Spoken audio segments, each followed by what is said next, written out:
ഇന്ന് ചെറുക്കൻ്റെ ബർത്ത്ഡേ ആയതുകൊണ്ട് സ്കൂളിലേക്ക് കൊണ്ടുപോകാൻ വേണ്ടിയിട്ട് കുറച്ച് സ്പെഷ്യൽ ഉണ്ടാക്കാമെന്ന് വിചാരിച്ചു. നല്ല അടിപൊളി ഫ്രൈഡ് റൈസാണ് നമ്മൾ ഉണ്ടാക്കുന്നത്. ഞാനാണ് പാചകം. രാവിലത്തെ ബ്രേക്ക്ഫാസ്റ്റ് പ്രിപ്പയർ ചെയ്യുന്നത് സഗുദ്സധർമ്മണിയോ എന്തായിരുന്നു പറയുന്ന വൈഫാണ് കേട്ടോ. നമ്മുടെ മേൽനോട്ടത്തിന് വേണ്ടിയിട്ട് താഴെ നമ്മുടെ ചിപ്പി നിപ്പോണ്ട.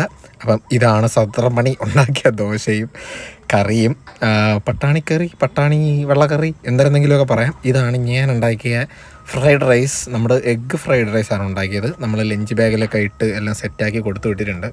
ഇതാണ് ബർത്ത്ഡേ പ്രമാണിച്ച് നമ്മുടെ ചെറുക്കൻ്റെ സ്കൂളിലേക്ക് ഇട്ടുകൊണ്ട് പോകുന്ന വേഷം. അവനെ യാത്ര അയക്കാനും ഹാപ്പി ബർത്ത്ഡേ പറയാനും നമ്മുടെ ചിപ്പിക്കുട്ടിയും ഫ്രണ്ടിലുണ്ടായിരുന്നു. എനിക്കും തന്നു ഒരു ഷേക്ക് ഹാൻഡ് ഫ്രീ ആയിട്ട്.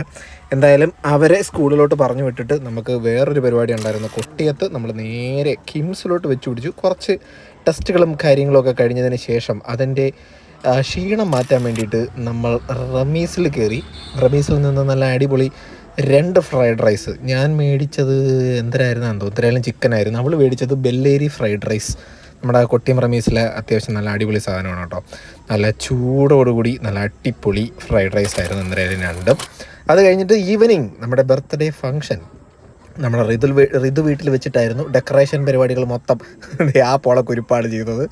എന്തായാലും നമ്മൾ കേക്കും കാര്യങ്ങളും ഒക്കെ സെറ്റ് ചെയ്തതിന് ശേഷം ബലൂണൊക്കെ ഊതി വീർപ്പിച്ച് അവിടുത്തെ പരിപാടികളെല്ലാം ഡെക്കറേറ്റൊക്കെ ചെയ്ത് നല്ല സെറ്റാക്കി വെച്ചിട്ട് ഒരു വൈകുന്നേരം 7-7:30 മണിയോടുകൂടി നമ്മൾ കേക്ക് കട്ട് ചെയ്യാനുള്ള പരിപാടികളിലേക്ക് കടന്നു. ഈ ഡെക്കറേഷൻ പരിപാടിയായിരുന്നു ഏറ്റവും ഫണ്ണായിട്ടുള്ള പരിപാടി. എല്ലാവരും കൂടെ നല്ലോണം സഹകരിച്ച് അത് ആക്കിയിട്ടുണ്ട് കേട്ടോ. അപ്പം ആ ഒരു വൈകുന്നേരം സമയമായപ്പോഴത്തേക്ക് മെഴുകുതിരി ഊതിക്കെടുത്താൻ മറന്നുപോയതാണ്. കെടുത്താത്തതല്ലേ, കേക്ക് നമ്മൾ കട്ട് ചെയ്തിട്ടുണ്ട്. എന്തായാലും അങ്ങോട്ട് ഞാൻ കേക്കൊക്കെ കൊടുത്ത് നമ്മൾ ഫുഡൊക്കെ അടിച്ച് മന്തിയാണ് കേട്ടോ. പിരിഞ്ഞു.